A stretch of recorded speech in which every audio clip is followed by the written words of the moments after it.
Hey, what's up, guys, and welcome to Philly Special TV. This is Andrew here. Today, we're going to be taking a look at the top 5 potential receivers the Eagles could take in the first round of this year's draft. Now, this is going off the assumption that the top receivers such as Henry Ruggs, CeeDee Lamb, and Jerry Jeudy are already off the board. And this also isn't taking into consideration that the Eagles could go a different positional route with this pick. But let's get into it. This is my top 5 receivers that the Eagles could take with pick 21 in this year's draft. Now, at number 5, I've got Denzel Mims from Baylor. He's definitely the biggest freak athlete I have on this list. He's 6'3" and 207 pounds, but he's extremely fast, especially for his size. He ran a 4.38 this year at the Combine. Now, if we take a look at some of his strengths on the field, this guy is a human highlight reel in terms of some of the catches he can come down with. He made a lot of plays that not a lot of guys in this league, let alone this draft class, can make.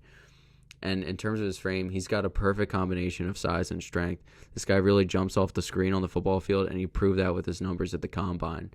And he backs his potential up with 3 solid years of production at Baylor, which is very impressive. And with his physical attributes, I think he has one of the highest ceilings in this draft. However, if you look at some of his weaknesses, he's got a big problem with drops. He's got 18 in the last 2 years, and I know that's not going to bode well with Eagles fans. And he looks real stiff when he's trying to sell his fakes or double moves, so he was able to be read a lot in college, so that doesn't look too promising in terms of translating well to the pros. So while he has a high ceiling due to his physical tools, I don't think it's the right move for the Eagles at this pick.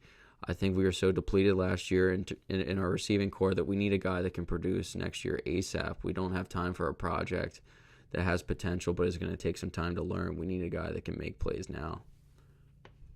Coming in at number 4, I've got T. Higgins from Clemson. Now, he doesn't seem to be as popular a pick among Eagles fans because he's not a speed guy and he's deemed as just another big receiver. But he has value as an outside guy. He's 6'4" and 215 pounds, amazing hands, great ball skills, and his speed is underrated, to be honest with you. He's also shown a great consistent ability to break tackles, and he's shown up at the big stage at the collegiate level with how good Clemson have been the past 2 years. Also, it's clear that Howie Roseman doesn't see Alshon Jeffrey in our long-term plans, so it wouldn't be a bad idea to pick up a potential upgrade to him with this pick at 21.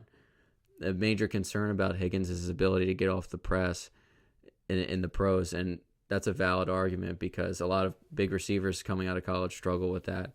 But I believe in Higgins' ability, and I think he would be a great pick for the Eagles at 21.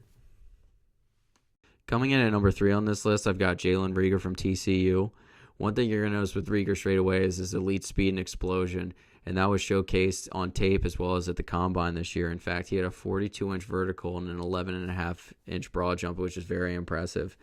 If you look at the biggest knock on Reagor, it's his dip in production from 2019 to 2018, but that can mainly be blamed on bad quarterback play. In fact, only 30% of the balls that were thrown to Reagor this year were deemed as accurate by Pro Football Focus. And the quarterback throwing to him had a 53% completion percentage in the Big 12, which if you know Big 12 football, it seems like every other quarterback in the conference puts up video game numbers. So that kind of puts it into perspective, the level that Reagor was working with this year, which makes the stat drop down understandable.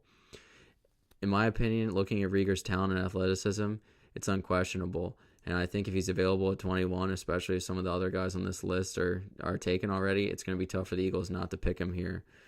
It's a little concern in the inconsistencies in his drops and some of his route. He gave up on some of his routes last year, but I think his talent is too good to not take at this pick. Next up at number 2, I got Justin Jefferson from LSU. Now, this guy absolutely tore it up with Joe Burrow this year, catching 111 passes for 1,540 yards and 18 touchdowns while working primarily from the slot. Now, if you look at Jefferson's king ability on the field, it's his talent at catching contested passes. In fact, he had the best contested catch rate out of any receiver in this draft class. He also showed up big in the biggest games, which is a key trait I look for in receivers. His last 3 games this year against Georgia in the SEC Championship and his 2 playoff games, he totaled 30 catches for 448 yards and 5 touchdowns. And if you look at one of the knocks on him coming into this year's draft, it was his speed, but he proved doubters wrong running a 4.43 at the Combine. And people also say he can't play on the outside because he wasn't as productive the year before. But in my opinion, his numbers went off with the inflation of the LSU's offense. If you looked at Joe Burrow before this year, his numbers didn't look nearly as impressive as they did this year. And Jefferson's numbers naturally inflated with that. So I believe the Eagles could have value at this pick because Jefferson has shown an ability that he can switch between being a slot guy and an outside guy. And I think NFL experience with Jefferson bulking up a little bit, I think he'll prove that he can play both. And finally, at number 1, I've got Brandon Aiyuk from Arizona State. Not only is he my favorite receiver on this list, but I believe the Eagles could still select him if they decided to trade down later in the first or perhaps even early in the second. One reason Aiyuk doesn't get as much hype as some of the other receivers in this year's draft class is he only has 1 year of solid production. But you have to take into consideration that he was under the shadow of N'Keal Harry, who was a first-round pick to the Patriots last year. But with Harry gone, Aiyuk was he showed that he could carry a big workload in the kick return and punt return game as well. He showed an ability to be an asset on special teams. He has a lot of ability in open space, and his explosiveness is off the charts. And I think he provides the big playability that the Eagles are dire for right now. So I think if he's available at 21, that is a great option for them. All right, so that's going to be it for today, guys. Don't forget to like, comment, and subscribe.